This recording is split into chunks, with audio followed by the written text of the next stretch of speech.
I still remember the text that shattered everything. It wasn't a confession or a threat.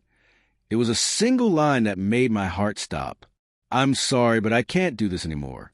Your family doesn't know the truth." I stared at my phone in the dark, the screen burning into my vision, and my mind raced. What truth? What had I been blind to all these years? At first, I tried to convince myself it was a misunderstanding. Maybe it was about money, maybe about something trivial. But deep down, I knew the calm of our ordinary life had been masking a storm I hadn't seen coming. The signs had been subtle. She started taking calls in another room, speaking softly and laughing at things I couldn't hear. Sometimes, she'd leave her laptop open for just a second, a name flashing across the screen. Someone I didn't know. I caught glimpses of receipts for trips I'd never booked, payments to accounts I'd never heard of. I blamed myself at first. Maybe I wasn't paying enough attention. Maybe I was imagining things. Then came the night of the dinner with her family. She was radiant, smiling as always, but there was tension in the air I couldn't place. I watched her father's proud gaze, her mother's soft approval. I felt a pang of guilt I didn't understand. Later, as I cleaned up the living room, I found a folder tucked behind a stack of books, a folder filled with bank statements, business contracts, and legal documents. My hands shook as I flipped through them. She had been hiding an empire, a secret life as a billionaire, with assets, companies, and accounts I had never touched or even known about. And then it hit me. The texts, the late nights, the hidden calls. It wasn't just secrecy. It was a life she had built without me. I confronted her the next morning.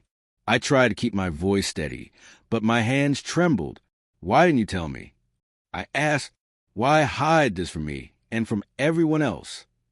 Her eyes filled with tears, and she looked almost smaller than I'd ever seen her. "I didn't want to hurt anyone," she whispered. "Your family, they'd never understand. I want to protect you. I want to protect them." Her words were sincere, but the betrayal stung too deeply.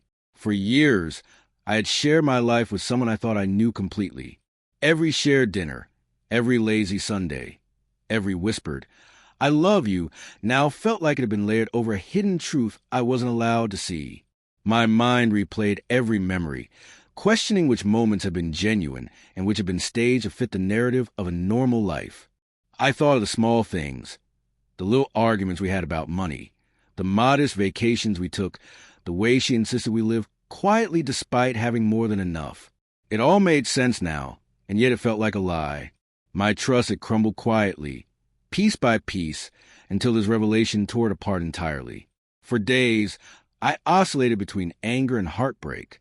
I wanted to leave, to escape the life that felt so familiar and yet so foreign. And I did, briefly. I stayed in a hotel, walked alone at night, replayed conversations in my head, and asked myself over and over if I'd failed as a husband. But in those sleepless nights, I also started to realize something important. Her secrecy didn't define me. Her choices, her empire, her hidden life, they were hers. I had to reclaim my own life, my own dignity. When we finally sat down to talk, it wasn't explosive. There were no raised voices, just raw honesty. She explained the pressure she felt, the fear of judgment from her family, the weight of managing an empire while maintaining a normal life. She didn't excuse hiding it from me, but I began to see her not as a villain, but as a person trapped by her own decisions, just like I had been trapped by my trust and my love. I made a choice then, one that terrified me. I would walk away, not in anger, not in revenge, but with quiet strength. I had loved deeply. I had been betrayed, and I had been hurt, but I would not allow that betrayal to define my life. I told her, "I hope you find peace with your choices, but I need to find mine." Leaving her home that night, I felt an ache I couldn't deny. Every step away from her felt like leaving a part of myself behind. But as I drove into quiet of the night, I also felt a flicker of something I hadn't felt in months. Freedom. The freedom to rebuild, to trust myself again, to love myself enough to walk away when love became a prison. Weeks later, I still remember one final moment. I passed a cafe where we had shared countless breakfasts, and I didn't feel anger or betrayal. Not fully. I felt gratitude for what I had learned about love, about trust, and about myself. Her secret billionaire life might have been a shock to her family, to me, to everyone else. But the real revelation was mine, that my worth and my peace could never be hidden, could never be bought, and could never be stolen.